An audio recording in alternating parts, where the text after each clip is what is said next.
all fucking hood.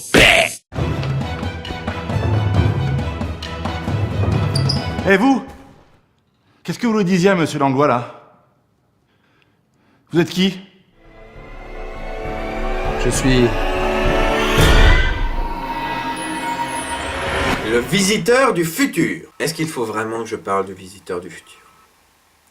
Est-ce que je vous ai pas dit au moins un milliard de fois à quel point cette série déchirait sa race? Le visiteur du futur, c'est donc à la base, parce qu'on va revenir du début, par sécurité, donc c'est l'histoire d'un mec qui revient du futur, qui va dans le passé, pour empêcher un mec de faire des trucs, parce que sinon... Voilà ce qui va se passer. Sauf qu'il lui arrive que des emmerdes, au final, on va se rendre compte que le gars en question, il est au centre d'une machination.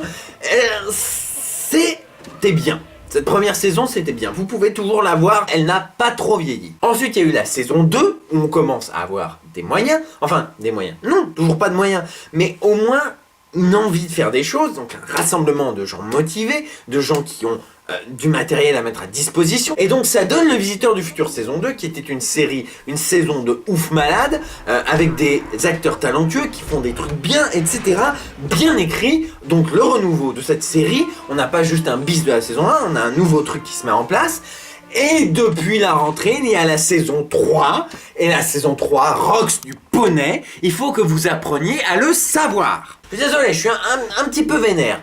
Mais la saison 3, putain. Le Visiteur du Futur, c'est un exemple.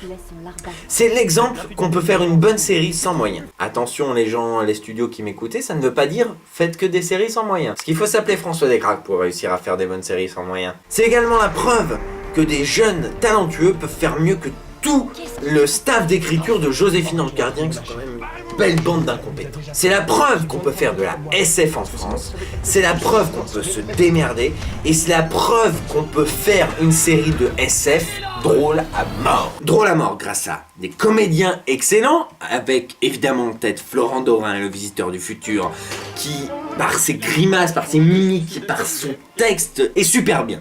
Donc, il y a des situations cocasses, il y a des situations humoristiques, et ce qui est bien, c'est que même quand c'est une situation sérieuse, l'humour ressurgit, parfois de manière totalement inattendue, avec des gags, comme la bite qui parle. Je vous en dirai pas plus, mais la bite qui parle. Et puis, Le Visiteur du Futur, c'est aussi une série qui, parfois, d'un seul coup, devient sérieuse. Je vous dis ça parce que j'étais à la première projection du Visiteur du Futur qui avait eu lieu au Cinéma des Cinéastes à Paris. Pour la fin de la saison 1, on avait projeté le dernier épisode en avant-première. Et j'étais là. Et vers la fin de ce dernier épisode, à un moment, il y a le double qui dit « Oh bon, bah, je me casse, salut !» Et dans la salle, on était tous morts de rire. Effectivement, c'était un gag assez drôle. Donc, on était tous morts de rire. Et là, sans crier gare, le Visiteur du Futur se prend une balle. Et j'ai vu, on était combien? On était plusieurs centaines. Passer de l'éclat de rire au silence le plus total en une fraction de seconde. Et je me dis, putain, faut s'appeler François Descraques pour pouvoir faire ça. Il est sérieux? Bon, salut,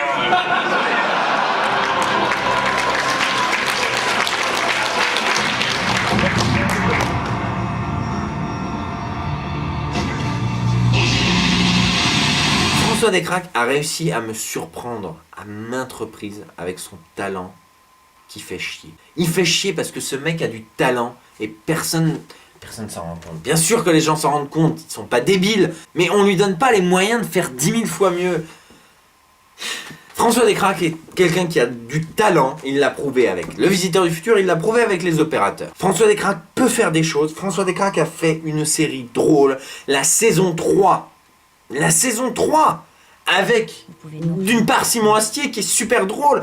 François Descraques lui a écrit des textes merveilleux. À côté de ça, des enjeux dramatiques maîtrisés, une intrigue maîtrisée, et je pense à la fin de l'épisode 8 et à la fin de l'épisode 5 qui m'ont laissé sur le cul. Et même à la fin, je veux dire à la fin, c'est...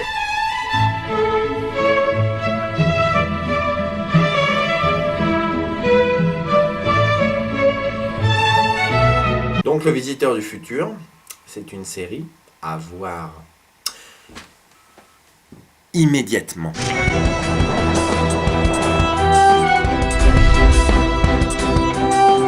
On fait peut-être des coups de pute, mais on n'est pas des fils de pute. Voilà ce qui va se passer.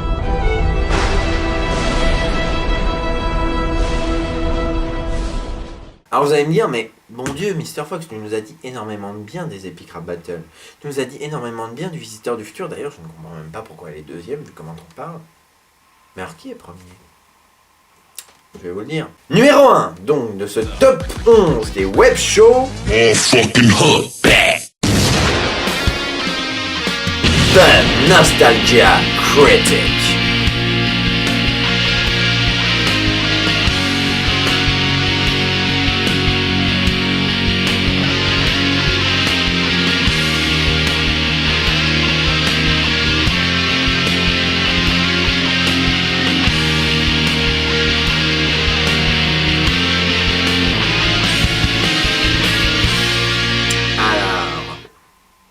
Si vous ne savez pas ce que c'est le Nostalgia Critique, eh ben je vais vous l'expliquer. Je suis pas une pute. Hello, I'm the Nostalgia Critic. I remember it so you don't have to. Nostalgia Critique, c'est donc une série de Doug Walker et de Rob Walker sur un mec avec une casquette et une chemise et une cravate rouge qui chronique des films de merde qui ont bercé votre enfance et que vous vous rendiez peut-être pas forcément compte que c'était un film de merde. Et du coup maintenant il le revoit et il voit que c'est un film de merde. Et cette série est le meilleur web show actuellement. Pourquoi c'est le meilleur web show? Pourquoi The Nostalgia Critic est premier? D'abord parce que Doug Walker est l'inventeur, et je n'exagère pas, il a eu un prix pour ça, prix du meilleur entrepreneur, auto-entrepreneur en 2006 aux États-Unis. Il a créé un web viable. Ce mec est capable de vivre de ses créations, qui sont quand même des critiques de films, avec de l'usage de droits d'auteur. Bon, aux États-Unis, c'est pas la même chose parce qu'il y a le fair use. Mais quand même, il arrive à vivre de ses créations. C'est le mec qui a inventé le web financement. C'est le mec qui a inventé la capacité de se rémunérer avec ses vidéos sur le web. C'est le mec qui a inventé ça. Donc rien que pour ça, je suis désolé. Mais, enfin voilà, je ne mettrais pas numéro 1 s'il avait inventé ça et si sa série était toute pourrie.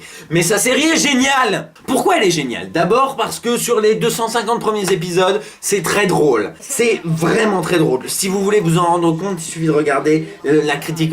Il y en a plein, mais la critique de Batman et Robin, la critique de Pokémon le film, la critique de Tom et Jerry, la critique de Digimon, la critique de Independence Day, Ce mec fait des gags sur des films, voilà, c'est pas nouveau. Le Joueur du Grenier le fait aussi. Mais il le fait bien mieux, tout simplement. Le Nostalgia Critique n'aurait peut-être pas été premier s'il n'y avait pas eu tous ces éléments nouveaux cette année. Petit à petit, dans les vidéos du Nostalgia Critique, il y a eu quelque chose qui s'est mis en place. Dernière critique, c'était Scooby-Doo. Et à la fin de Scooby-Doo, on voit, il y a quand même quelque chose qui se met en place. Le Nostalgia Critique, c'est un Nostalgia Critique assez particulier, une émission assez particulière parce que il y a quelque chose qui se met en place, on sent que le personnage s'étoffe un peu. Ensuite, il y a le film anniversaire et à la fin de ce film anniversaire, il y a des adieux déchirants au Nostalgia Critique qui donc disparaît dans ce qu'on appelle le plot hole. Et moi j'ai trouvé que c'était une très très belle manière de conclure la série. C'est pile poil le genre de choses que j'aime. Et donc il a arrêté la série pour mettre en place autre chose qui s'appelait Démoril et que, de ce que j'ai compris, n'a plus à personne. Moi j'ai vu le premier, ça m'a saoulé, j'ai pas regardé les suivants. Il faudrait que je le fasse. Mais a priori ça n'a pas plu à énormément de monde. Et donc, est-ce à cause de ça, ou est-ce vraiment parce qu'il s'est rendu compte qu'il avait encore des idées, mais il a décidé de reprendre. Et quand on m'a dit, ça y est, Nostalgia Critique recommence, j'ai été comme ça. Oh non, je trouvais que c'était une bonne conclusion, pourquoi il veut revenir? J'étais un peu frustré, j'étais comme ça, mais pourquoi tu reviens? Elle était bien ta conclusion. Et alors j'ai vu The Review Must Go On, qui est donc le court-métrage qui a relancé le Nostalgia Critique. Et il est super bien foutu. Il est bien mis en scène, il est bien écrit, il est drôle. Il y a quelque chose, c'est une très très bonne vidéo qui justifie le retour du Nostalgia Critique. Alors vous allez me dire, d'accord, super, donc en gros il est parti, il est revenu. Mais pas que. Parce que depuis qu'il est revenu, les choses ont changé. À partir de maintenant, un peu comme le Joueur du Grenier, il y a des séquences de sketch qui ponctuent un petit peu ces émissions. Il y a un scénario, une sorte de scénario dans la critique. À l'intérieur de la critique, il y a une petite histoire autour de son personnage et qu'est-ce qui lui arrive pendant qu'il fait la critique. Et c'est très bien. Ces ajouts qui sont rajoutés, ces sketchs, sont très bien. Et pour s'en rendre compte, il suffit de voir la critique de Son of the Mask, le fils du masque, The Mask 2, qui film de merde. Et sa chronique est tout simplement magique et très très très très drôle.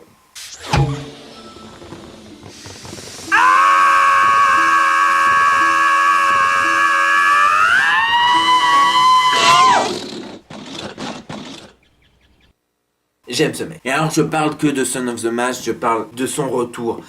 Mais Doug Walker, à de nombreuses reprises, est allé au bout de ses délires. Il a fait un épisode comédie musicale pour Moulin Rouge. Et c'est énorme. Ce mec, au-delà de ses petites chroniques, arrive à créer quelque chose autour. Et parfois, c'est vraiment impressionnant. Donc, Doug Walker, il a réussi à créer un univers à partir de ce personnage. Il n'y a qu'à voir le merchandising, pas du tout opportuniste, entre guillemets, qui a été mis en place autour de ce personnage. Il n'y a qu'à voir les gens qui l'aiment. Ce mec a fait la convention, le Toulouse Game Show. Il est venu en France depuis les États-Unis. C'est dire à quel point les gens l'aiment bien.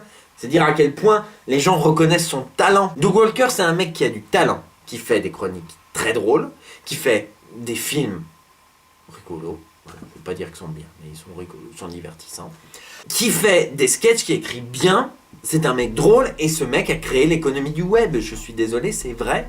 Donc, il mérite amplement sa place de numéro 1.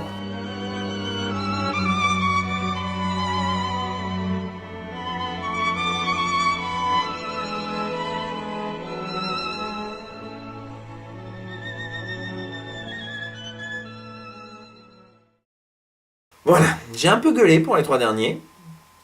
J'ai un peu mal à la gorge, donc je vais pas non plus m'éterniser. Donc voilà, cette vidéo vous aura, j'espère, donné la preuve que sur le web, il y a des excellentes séries. Alors, j'ai pas parlé des chaînes YouTube, parce que c'est autre chose quand même, des gens qui font des séries de sketch comme Smosh ou Tomska ou Golden Moustache.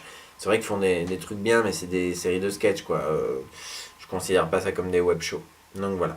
Et pour répondre peut-être à la question que vous vous posez, oui, je regarde quand même des séries à côté des web shows, ça m'arrive. Et peut-être que je vous en parlerai dans une prochaine vidéo. Most movies follow rules, the kind you learn at filmy schools. But here, good old Baz will have none of it.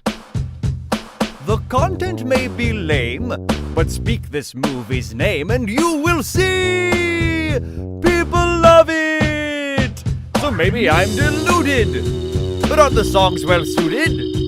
And even if it's stupid, it's fun. So let go of your fear. Grab a girly beer. I know you think it's drivel, but I eat it up like kibble because it's bright and pretty. The use of songs is witty, and even if it's shitty, it's fun. Word to your mayor.